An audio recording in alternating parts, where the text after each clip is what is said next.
Global পয়েন্টের পক্ষ থেকে স্বাগত জানাচ্ছি। আন্তর্জাতিক জ্বালানি পরিবহন ও নিষেধাজ্ঞা বিষয়ক আলোচনায় আবারও ভেনেজুয়েলা এবং যুক্তরাষ্ট্রকে কেন্দ্র করে নতুন পরিস্থিতির সৃষ্টি হয়েছে। রয়টার্সের 6টি নির্ভরযোগ্য সূত্রে বয়াতে জানা গেছে, ভেনেজুয়েলার তেলবাহী আরও ট্যাংকার জব্দের প্রস্তুতি নিচ্ছে আমেরিকা। এই উদ্যোগের ফলে নিষেধাজ্ঞার আওতায় থাকা 30টির বেশি অপরিশোধিত তেলবাহী জাহাজ ওয়াশিংটনের নতুন পর্যালোচনার মুখোমুখি হতে পারে বলে ধারণা করা হচ্ছে।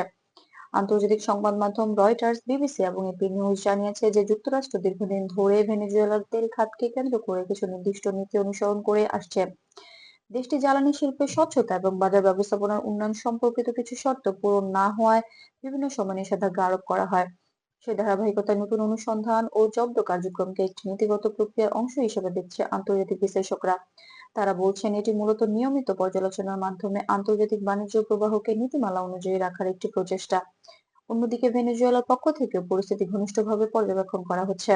দেশটি আন্তর্জাতিক বাজারে তাদের অবস্থান শক্তিশালী রাখতে বিভিন্ন দেশের সাথে সহযোগিতা বাড়িয়েছেন। বিশেষ করে রাশিয়ার সাথে সাম্প্রতিক আলোচনায় জ্বালানি খাতে পারস্পরিক সহায়তা জোরদারের ইঙ্গিত পাওয়া গেছে। রাশিয়ার প্রেসিডেন্ট ভ্লাদিমির পুতিন এবং ভেনেজুয়েলার প্রেসিডেন্ট নিকোলাস মাদুরোর মধ্যে অনুষ্ঠিত বৈঠকগুলোতে উভয় পক্ষই অর্থনৈতিক ও প্রযুক্তিগত উন্নয়ন নিয়ে কাজ চালিয়ে যাওয়ার বিষয়ে আগ্রহ প্রকাশ করেছে। এ সম্পর্কে দুই দেশের অর্থনৈতিক সক্ষমতা ও আন্তর্জাতিক অবস্থানকে প্রভাবিত করতে পারে বলে মনে করছেন বিশেষজ্ঞরা। তবে যুক্তরাষ্ট্রকে কেন্দ্র করে ভেনেজুয়েলার রাজনৈতিক নেতৃত্ব যেসব মন্তব্য করে থাকে, সেগুলোর বেশিরভাগই যুক্তরাষ্ট্রের নীতি এবং নিষেধাজ্ঞা নিয়ে। আন্তর্জাতিক নির্ভরযোগ্য গণমাধ্যম এমন কোনো তথ্য পাওয়া যায়নি যেখানে মাদুরো ব্যক্তিগতভাবে ট্রাম্পকে সরাসরি কোনো হুঁশিয়ারি দিয়েছেন। বরং তিনি সাধারণভাবে যুক্তরাষ্ট্রের নীতিতে দেশটির অভ্যন্তরীণ বিষয়ে প্রভাব ফেলতে পারে বলে উল্লেখ করেন। তাই এ ধরনের দাবি উল্লেখ করার ক্ষেত্রে সতর্কতা বজায় রাখার পরামর্শ দিয়েছে আন্তর্জাতিক মিডিয়া পর্যবেক্ষকরা। বিশ্লেষকদের মতে, ভেনেজুয়েলা, যুক্তরাষ্ট্র এবং রাশিয়ার মধ্যে বর্তমান কূটনৈতিক পরিস্থিতি ভবিষ্যতে বৈশ্বিক জ্বালানি বাজারেও প্রভাব ফেলতে পারে। যদিও এই প্রক্রিয়া তাৎক্ষণিকভাবে বাজারকে ঝাঁকুনি দেয় না, তবুও দীর্ঘমেয়াদী পরিকল্পনা ও বাণিজ্য চুক্তিগুলোর উপর এর প্রভাব পড়তে পারে।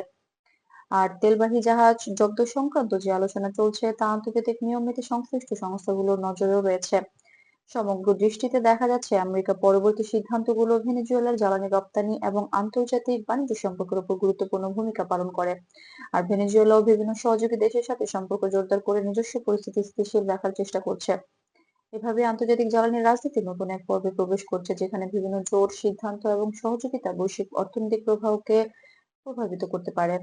এ পর্যন্ত আজকের প্রতিবেদন থাকছে। পরবর্তী আপডেটগুলো জানতে আমাদের গ্লোবাল পয়েন্টের সাথেই থাকুন। যদি আমাদের প্রতিবেদন ভালো লেগে থাকে তাহলে অবশ্যই চ্যানেলটি সাবস্ক্রাইব করে সাথে থাকুন। ধন্যবাদ।